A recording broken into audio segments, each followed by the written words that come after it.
So, Mark, did you see that video of the changeover at Bellagio? You once said you had never seen it. Our friend is in town, filmed it. All kinds of stuff going on. A whole crew making that space lovely for everybody for the holidays. Yeah, it's amazing how bare it looks when they pull everything out and you got cranes in there, and you know that a lot of stuff goes into changing these overs, but you wouldn't think it'd be completely blank. You feel like they'd reuse some of the stuff. Just kind of cool to see. So thank you for sending that. Maybe in a couple months we'll have a Lions Super Bowl flower decorations going on out over there after they knock the Packers out of the playoffs.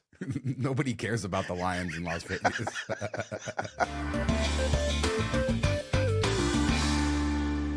I hope you have $1 million lying around, Mark. Fontainebleau wants to take it from you with their Aston Martin $1 million F1 package. This includes a brand new Aston Martin plus some insane stuff, private round trip airfare, ground transportation, 5 nights in a 3,000 square foot suite, 6 tickets to Fontainebleau's race club. You get 4 memberships to the Poodle Room, $20,000 food and beverage credit, $20,000 resort credit, the car, and more. Is this worth $1 million?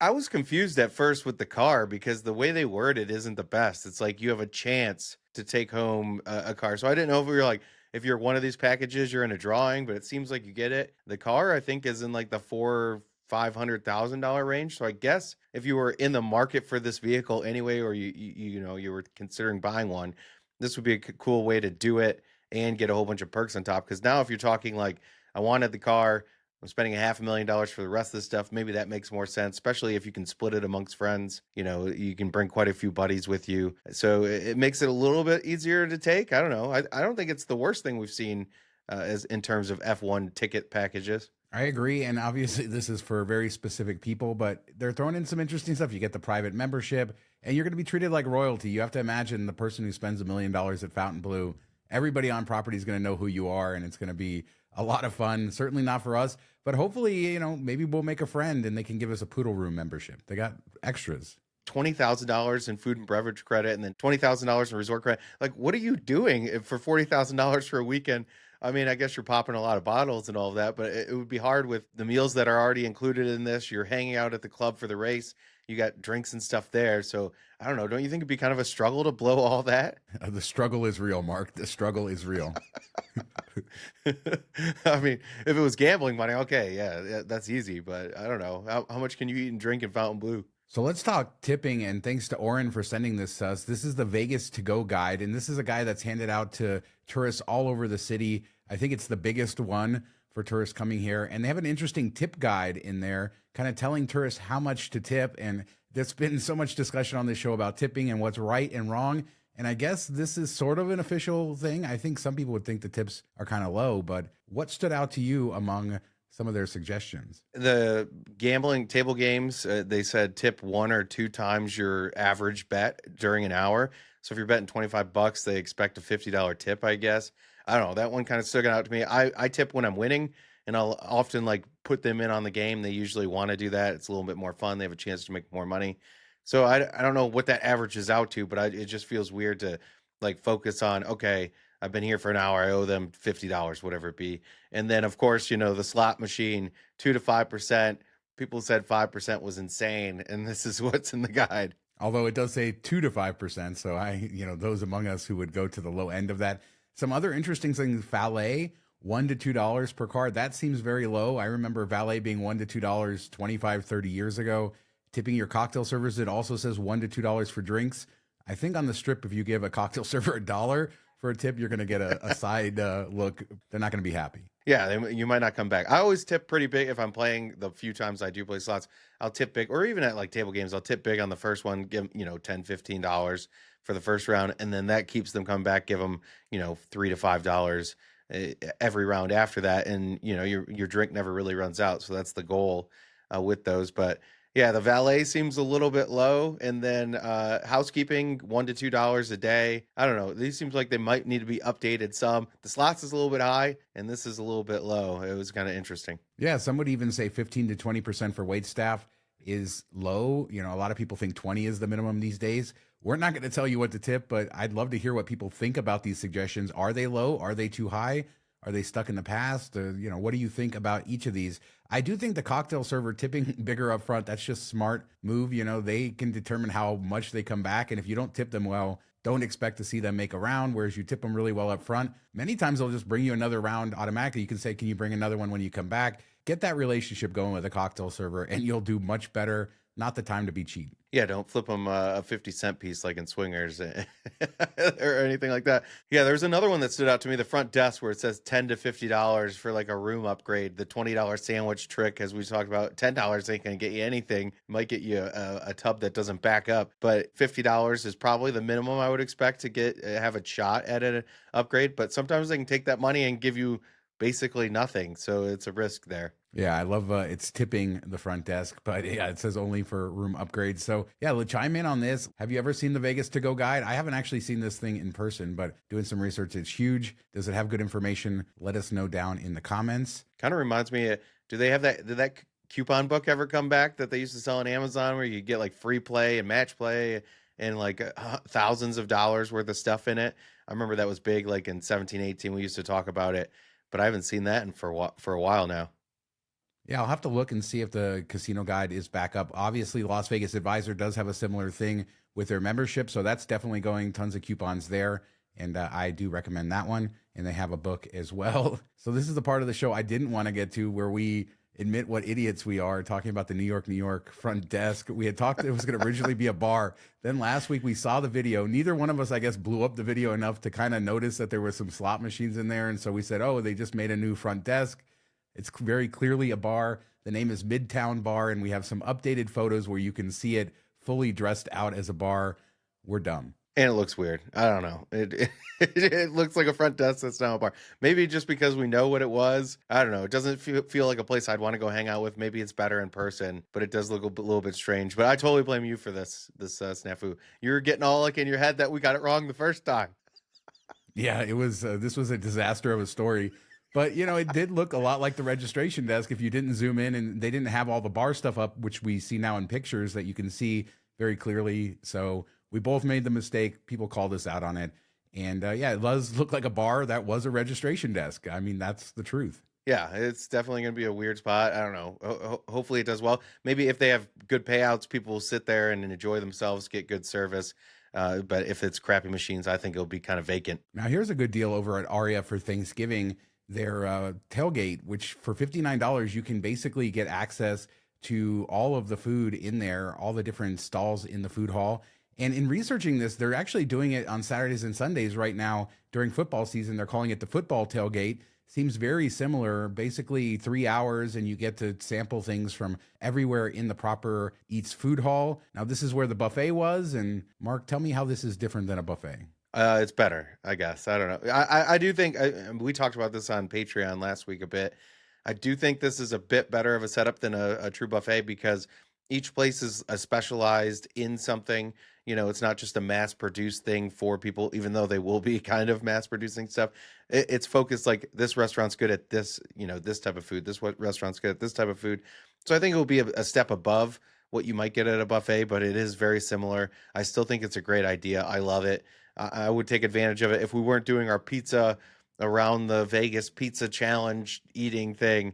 Definitely would go check this out when I'm there on Saturday. Yeah, $59 seems like a great deal too. I mean, in a day and age where everything is so expensive on the strip, if you could do it and strategically try everything and get to do it, $59 doesn't seem out of the realm of possibility. When I first saw this, I thought they were doing it cheaper for Thanksgiving, but it's the same price for their football tailgate. So yeah, maybe we'll see more of this. Speaking of pizza, we'd love for everybody to chime in the comments what pizza you want us to review. We're going to try to find the best pizza in Las Vegas. We obviously have a lot of the big names already picked out, but if there's a pizza you want to see reviewed, we won't be able to do everything. You know, hit us up, leave a suggestion, and we want to try it all, the best of Las Vegas. Yeah, we're going to be very overweight and bloated by the end of this. As a reminder, we have our Patreon. $5 a month gets you access to our weekly after show. A lot of behind the channel, debating Aria's food hall, all of that good stuff. Patreon.com/MTM Vegas for all the information. And thanks to everybody who supports us over there. So a friend of the show, Bill Crackman, is back. And he had a story from a friend of his that was over at Resorts World kind of in the middle of the night looking at machines. He's an advantage player, so he's looking for the machines that are in a state that are of advantage to him to win. He got tapped on the shoulder, said, stop looking at machines. If you keep doing that, we're going to kick you out. So add another casino on the strip against advantage players, it seems. Just get rid of the machines. If this is possible, that somebody can defeat these machines by knowing, when the payout's coming, or more likely flipping the advantage to them, get rid of the machines. It's the easiest fix. You don't need to police anybody. You don't need to watch it. If you're worried about it, get rid of the machines. I've long said they're going to pay out regardless of who's playing. So if somebody figured it out and is a bit smarter, let them have at it. They're going to lose sometimes. They're going to win sometimes. It's going to be the same as if you just let regular people play it nonstop. I don't know. I think this is like over the top on their part. I agree. Now, obviously, we don't have a lot of context here. We have all seen people on the casino floor who sort of harass other gamblers, or they stand over them, or groups of people doing that, the sour rooters and all of that. And that does sting for the perspective. So I can see why the casino would stop that, but it doesn't seem like this is the case. And then we've talked about MGM and Caesars taking perks and going after advantage players in their programs. And, this is just fine tuning the profits. Those advantage machines are a loss leader for them in some ways. They want those jackpots to go to people who are going to play the machines that don't pay you back as good either. So yeah, I see their perspective, but this is just bad customer service unless they're affecting other customers. Yeah, if they're leaning in on people who are trying to push them off a machine or making it an uncomfortable experience, totally understand that, kick them out, remove them for good, do all that, trespass them. But if they're just walking around at 4 a.m. in an empty casino and looking at payouts, okay, what are we doing here? So I had a nice lunch at Sunset Station's Oyster Bar this week, and the Station Casino's oyster bars are sort of, I don't know, a local cultural phenomenon here. Durango opened one, but Palace Station has had the original one forever, and then every one of their properties has them. The one at Sunset Station is a little unique. It's bigger than some of the other ones. It sits in this grotto area with waterfalls all around, which is super cool. I hadn't been there in a long time, just had clam chowder for lunch. $12 for a bowl of clam chowder, kind of overpriced, but they give you bread. It's really delicious homemade clam chowder, though, and the atmosphere was good, and just wanted to share that. The Yard House is open at Sunset Station, too, for those who care about it. I didn't get video of that, but I did enjoy my lunch. And I do enjoy the Oyster Bar, and thought that I would ask everybody, what do you get at the Oyster Bar? I know I've had the gumbo before, but I haven't been one of those people who eats there all the time, and I know people have their favorites. Yeah, it looks really cool from the video. The sunset type sky is really beautiful too. And then you have the rocks and waterfall and everything. Definitely a unique setup and something unexpected for a more locals casino. So I think it looks great. And I love that you're like, and they give you bread for $12. So they better. Well, yeah, exactly. Because it fills you up a little bit more. It's not the greatest deal, but it's delicious clam chowder. So, take it for what it is. Sunset Station, a lot of renovations going on right now. I don't have updated video from my recent visit, but we've talked about their sportsbook, which is incredible. The Yard House is right next to the sportsbook. A lot of casino refreshing going on. You do have that beautiful sky. The whole pit area is Gaudi inspired too, which is the famous Spanish architect, which is super unique. A lot of stained glass there. This is one of the more unique, interesting casinos. I'll try to get more video in the future and kind of highlight some of that stuff, especially the pit area, which is spectacular. But I've been going there a little bit more and really enjoying Sunset Station. Yeah, it looks like a cool property. And, if you live out in Henderson or if you're out there for whatever reason, a good spot to stop in. A friend of ours was at the Eagles at the Sphere this weekend, and obviously nothing new with the Eagles, but he sent us videos to show you guys. And I thought I would, pick out some of the cooler ones so you can see some of the visuals inside in case you haven't. And they're really knocking it out of the park with all of this. And, just another example. They also released another exterior visual that I love this week. I think it's my favorite. It's like a stained glass, I don't know how to describe it, stained glass sphere, I guess. Yeah, it looks cool. It gives me kind of like Day of the Dead Mexico vibes on the coloring and everything early on in it, and like a Frida type of color palette, and it looks beautiful. And then I think the Eagles are I think we've said this before, the one that I would want to go see if it was possible, if I could make that happen. So far that's been in the Sphere. I think they maybe not the best of all of them as far as, the visuals and everything, but I think the music that, I like them the best, and they did really do a good job with all of this. Yeah, only good reviews coming out of there. So yeah, good to see that happening. So let's look into a little Vegas history. Jackie Gaughan. We've talked about Michael Gaughan, who owns the South Point. He is Jackie Gaughan's son. But Jackie Gaughan at one point owned like 30% of downtown Las Vegas, a lot of it. And he spent his final days living out at the penthouse of El Cortez, his beloved property. And that room, his apartment there, has now been turned into the Jackie Gaughan suite. It's 2,800 square feet and has some interesting stuff like a 1980s video doorbell, which is super crazy. Goose sink fixtures. There's pink marble everywhere. JG on the door handles. This video was done by the city of Las Vegas, so they're doing some social media outreach, which is kind of cool. And I loved seeing a look inside this room. Yeah, I think the doorbell was so unique and something I didn't even know that was like a thing. So it's cool that they kept that operational, functional, and you could mess around with it. I don't know what the prices are in the suite. I don't know that I would spend money on it, unless you're just like a really big Vegas history buff or you really miss your grandma's house in the 80s. I don't know. Yeah, I mean, that's exactly what this is. It was built in the 80s by his wife. She decorated it. I don't think they updated it at all. And it's still, a piece of time if you look in there. And it does look like your grandma's house in the 1980s. But the views are really cool, too, because of being on the top story of that building. And it has multiple balconies as well. So, yeah, I mean, it's a piece of history, his apartment. I like that it's opened up now, not just turned into anything. And, Jackie Gaughan, if you know, he's definitely one of the old timers here. And one of the guys who quietly built Vegas when other guys got more attention. Yeah, I think it's cool that they kept it the way it was. They didn't try to, modify it or update it. Maybe they brought in some new furniture, that is in the same era and everything like that. But it gives you a piece of what their style was, what it was like to live there for, what they lived there like 30, 40 years, something like that, which is crazy and very cool and unique. And it'd be fun to hang out at a party in there or just at a gathering. I don't know that I could spend the money. This next story is strange. I'm not sure I've ever heard of something like this. The Tuscany, there's a lawsuit alleging that the Tuscany basically allowed this guy to die. A diabetic man checked in there earlier this year and said that he had some problems with walking. He had fallen.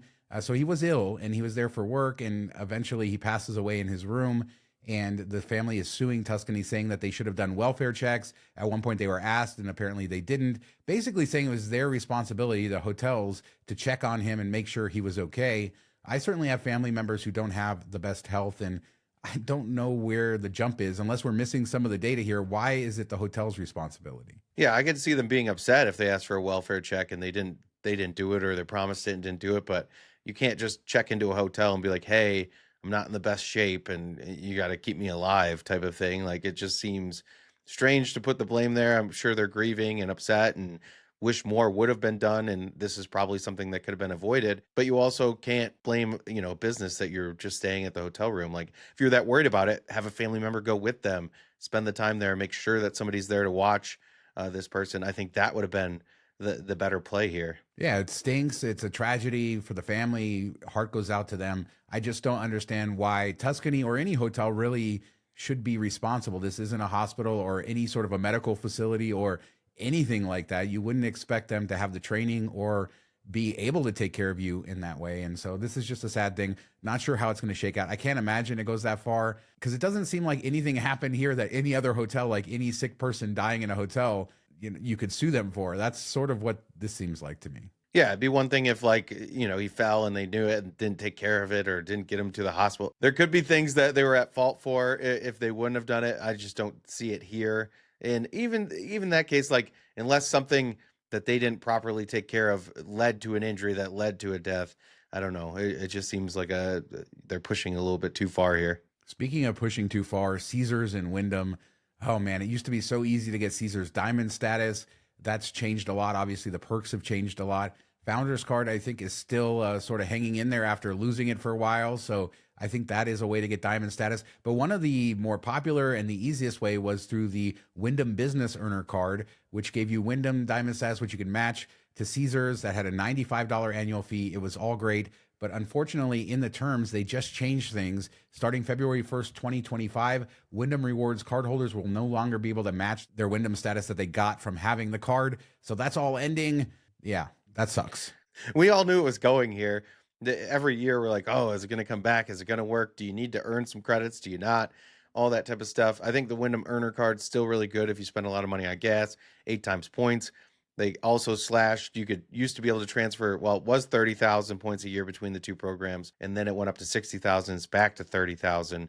The downside there is you have to do it in 10,000 point chunks. So it's not super useful. I don't know. I feel like this is all overblown after you lost the lounges and, basically you're getting $100 dinner, maybe some Atlanta stay if you can pull that off. Most people probably didn't even use that. So you're losing $100 dinner. You're spending $100 on the credit card. Really wasn't, I think people are overblowing this a bit.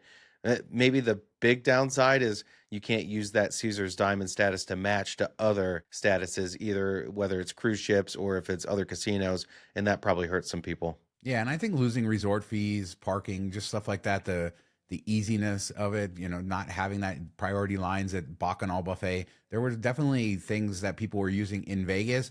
And then, on our miles and points, the reward side, the people who kind of travel hacker people were certainly using this for matches and going well above and beyond it.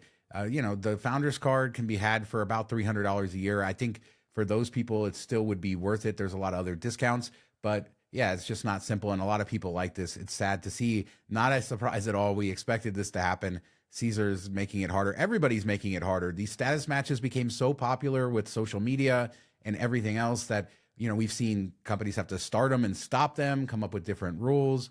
These things have just become so popular now that it's, unfortunately, those of us who have been doing it forever, it sucks because we were sort of doing it under the radar.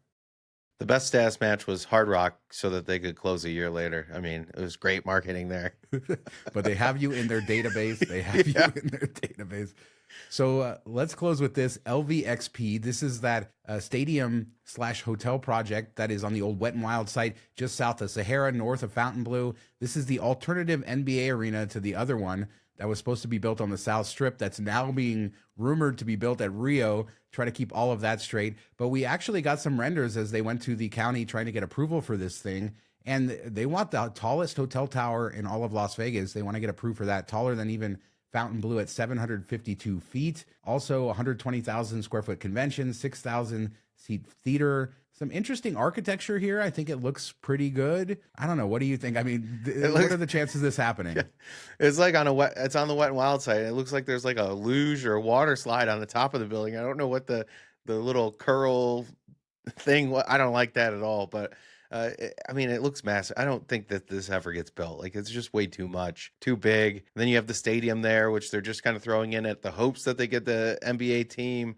I don't know. It just seems like they're throwing a lot of things out there that seem a little bit far-fetched. I hope something gets done with this land. I just don't know if this is it. This project is being spearheaded by the Loudon family. They're longtime casino owners. They also owned Wet and Wild, I believe, when it closed. So they have a big history with this site. They have previously gotten approval to build that high on this site before, although they would have to do it again. I doubt the height is going to be a problem. Fontainebleau is basically the same height sitting next door. Financing, right? That's what comes down to all of this stuff. And Vital Vegas is crapping on this just like he's crapped on a lot of stuff. And to be fair, he's probably right with a lot of it. We've seen a lot of renderings and drawings lately and all of this, and not all of it's going to get built, but some of it will get built. And so we just have to see. I think I would love to see this project happen at this property. It's a little confusing. There's not a casino there. How are they going to make money? A ton of hotel rooms. I guess they're kind of going for the convention business, but they do need to get that NBA arena developed. But we talked about, they have the developers, the architects that did the Intuit Dome and a lot of the NBA arena. So there are big names attached to this project. I could see the arena getting built. I could even see some convention space. I just don't know how you're going to fill that many hotel rooms with no casino. Convention business isn't what it used to be. It's getting a bit better, but you're going to struggle to fill that out. Everybody has convention space, so are you going to have a lot of concerts and stuff at the arena to fill out the rooms? I just don't see why people would want to stay there. A smaller one, like we talked about Dream, a smaller boutique hotel maybe, but like this massive, tall monstrosity with no casino just doesn't make sense at all to me. Unless it's going to be like a mixed use where part is condos or something, then I could see it. Yeah, I think some of that is going to be in there. I mean, we've had so many boring architectural projects lately with these towers, and this looks at least unique. So you just hate it because of the slide off water the side. slide. Well, maybe we can get like a Evel Knievel's grandson to go ride a bike off of it and parachute down or something. Perfect. That would really kick it off. That'll get it built for sure. So let us know what you guys think about anything we talked about today. The suggested tips. Do you agree with those? Do you disagree with those? What pizza should we go eat on our trip? Obviously, LVXP, everything happening there. That crazy Tuscany lawsuit. What do you think about that? Leave a comment. We do 2 shows a week, Tuesdays and Fridays, and we'll be back in a couple days with another show. Thanks so much for watching. Talk to you next time. Have a good week, everybody.